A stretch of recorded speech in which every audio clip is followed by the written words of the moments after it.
Hello, viewers. My name is Nadia Shamus, and I'm here at 5 Points Fest with writer Brandon Montclare.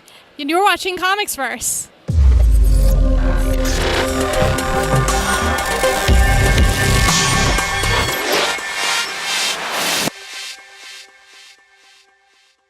So, Brandon, how are you doing today? I'm doing pretty good. So, you are the writer of Girl and Devil Dinosaur. And I wanted to know, you are obviously an adult, and Lunella is obviously a child. Is there anything special that you do to try to write a convincing child? Is there anything that you kind of pull from your own childhood or anything like that? Yeah, it's more my daughter. I have a 7-year-old at home now, and Lunella's a little older than that and was older still when we kind of first started developing the character about a year and a half ago. So she was only like 5 turning 6. But it's funny because I grew up with brothers and male cousins and a lot of, obviously friends. So not too many interactions with young girls, but was very inspired to do more of that for my daughter. And it's really true because, growing up with the A-Team and Star Wars and everything else, I said, I want to show my daughter that things. And all she cares about are the female characters, really, and they're small parts. So that was a big part of it. And also it's working with Amy Reeder, co-writer, and Natasha Bustos, a lot of her gets put into it also. So I'm working with 2 female collaborators. So they can keep it honest. Emily Shaw was the original editor on it, so there was a lot of, like I said, a big female touch all over Moon Girl. So in case I did anything too goofy, I'm sure they would have told me. Speaking of, what is your favorite thing about working with Amy Reeder? Because you have worked with Amy Reeder before, too. You worked with her on Rocket Girl. Yeah, I worked with Amy Reeder on Rocket Girl, and before that I was an editor on Madame Xanadu at Vertigo, which was where we first... I actually met her even before that at a company called Tokyo Pop, but we never really worked together. Amy was doing her first published work over there, and I was working in the submissions as like an intern at the time. But it's great working with Amy. I can come up with a million reasons. We're friends and we're neighbors, and we get together really well, and hopefully, by now, they are good stories.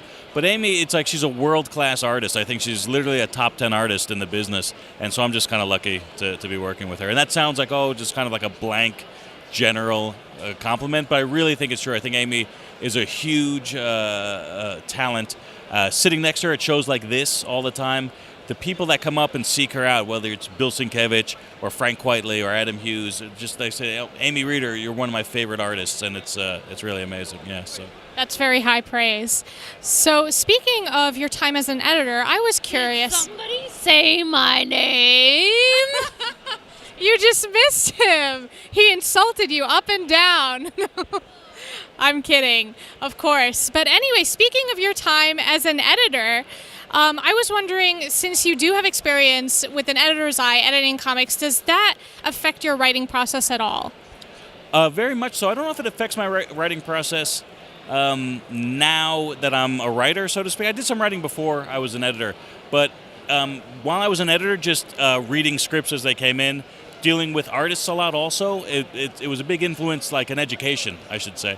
I don't know that I approach writing or even putting the book together now any differently as an editor. I'm kind of maybe a little bit more sensitive to when, like a Girl and Devil Dinosaur, when Marvel needs an idea for marketing purposes, to not take it so personally on the creative side and say, no, it's good for the book, and finding a way to make it good creatively is also creative. So so a little bit of that influences now, but the big thing was being able to read scripts by Frank Miller and Grant Morrison and Matt Wagner and Jeff Lemire and a million other guys, and it was always such great stuff that, from that, it really kind of, even though I had written before, it demystified the process and also was a big influence. And dealing with artists and some of the, like I said, the greatest, I worked with Jim Lee, I worked with Frank Whiteley again, I worked with Paul Pope.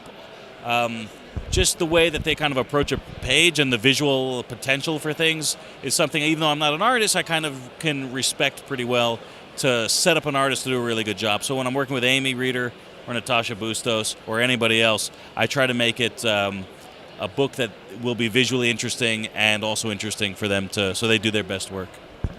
Now, you are obviously working with a lot of really amazing women, and I've noticed that a lot of your work has, female protagonists. So I was curious, is that an intentional thing? Do you seek out projects where women are at the head, or is it just kind of that's the way the cookie crumbled?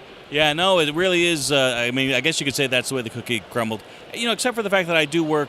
I've been collaborating with a lot of female artists, so we tend to. And when you're an artist, you're working on the book a lot more than the writer is. A writer can work on 2 or 3 projects at a time. An artist is lucky to get one in every month.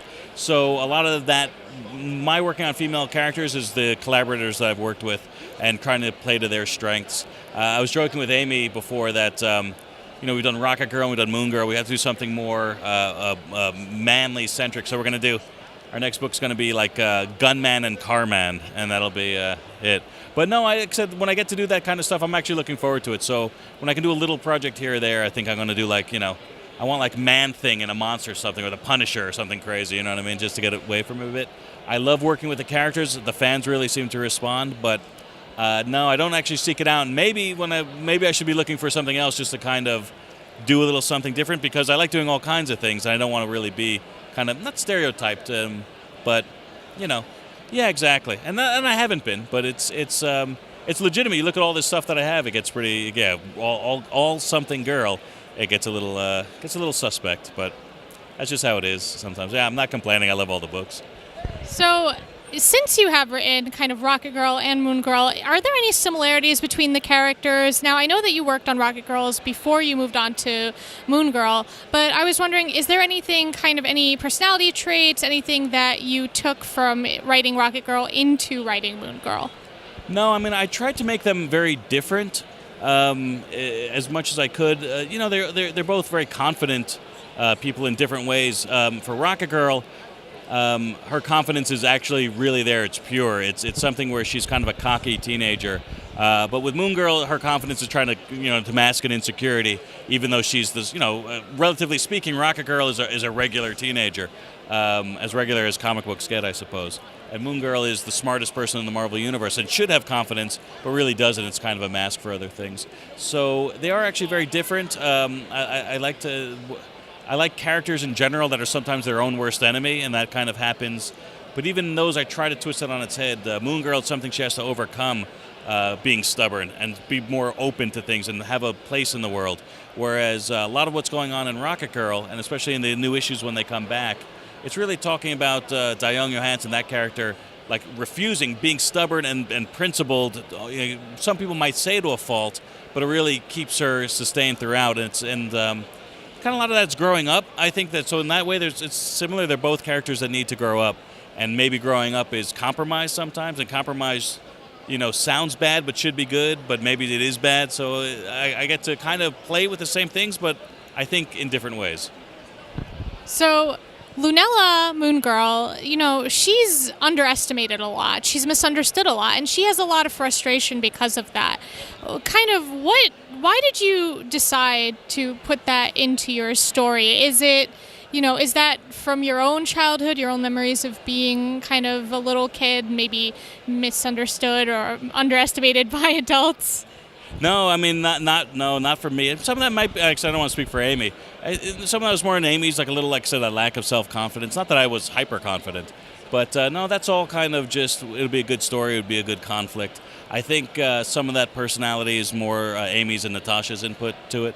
But not, like I said, not that I was the most confident kid in the world, but I was never worried kind of about being overestimated or underestimated or anything like that. So that's kind of just based off of other people. And so, like I said, I talk about my daughter. It's like the friends that I see that kind of she hangs out with. It's things that I remember as a little kid. There's all kinds of, stuff that you kind of take bits and pieces of and put it together. So, yeah. So does your daughter influence kind of Moon Girl a lot? Do you see a lot of similarity between that? Oh, definitely. Because, issue 19 is coming out. I'm working all the way up through 30 and beyond that. So sometimes I run out of material, and Amy's stepping away from the book with 19 with the next issue. So it's, like I said, I need source material, and my daughter is very much that, yeah. So Lunella has teamed up with a lot of really kind of big characters in the Marvel Universe with Ms. Marvel and Totally Awesome Hulk, Amadeus Cho. I was just curious, who is your favorite interaction to write between Moon Girl and maybe another character? Well, luckily, as one of the writers, I get to kind of steer where it's going. But the whole point was to make her a part of the Marvel Universe, and it's kind of like that, especially that the third arc with 13 to 18 is to bring her into the Marvel Universe proper, and she should be a part of it, right? Even though she does her own thing as a bit of a different type of book and a different type of character, we wanted it to, and Marvel wanted her to be definitely a part of the Marvel Universe. But as far as favorites, like I said, I got to steer it. Doctor Strange was always like my favorite character. The one character, if I could choose one at Marvel or DC to write, it would be Doctor Strange. So I got to do that for an issue and was really happy with it. And also The Thing in issue 14 was a lot of me as opposed to Amy and some of the, like I said, and Natasha even took that issue off, and it was fortuitous because I think it was a really a story about him, and Ray Anthony Height was who I love, did that issue, and I think it's as much as it's Lunella and a little girl, it's kind of a grumpy old man coming back home also. So I like that one a lot too. So I've gotten to work with a bunch of characters that I wanted to, and some that I never thought I would put in. Like Ms. Marvel is cool and a great character. Amadeus Cho, a lot of new ones. It's not something, not characters I grew up with, but I kind of respect. So some like, oh, Ms. Marvel, I can definitely do that. Some are, who does she fit with? Let me kind of learn about them and try to do my part to incorporate them into her story. And as you said, Rocket Girl is coming back. Are there any juicy tidbits you can share with us? Wow, it's just been so long that I almost don't want to do any of the spoiling in this story. You know, it's the news is that it's coming back. The big secret is that it's all done. 8, 9, and 10 are drawn. They're lettered. They're colored. It's 100% ready to go. Going to be out August, September, October. And it's actually the first 10 issues is kind of how we always envisioned the story we wanted to tell. And if it would do better, we'd go off and maybe do more stuff. So, but really, even though we collected the first 5, it's 1 through 10 is kind of the volume 1 probably how it's going to be. So it's going to answer kind of all the dangling mysteries, things that you thought, well, why are they spending time on this? It's not important, come through. So there will be a lot of reveals, but it's going to be pretty great, I think. Well, thank you for taking time with us today. Thank you. All right, there you have it, viewers. Again, I'm Nadia Shamus. For more reviews, podcasts, and interviews, check us out at comicsverse.com. This was Brandon Montclare, and we'll see you in the Comicsverse.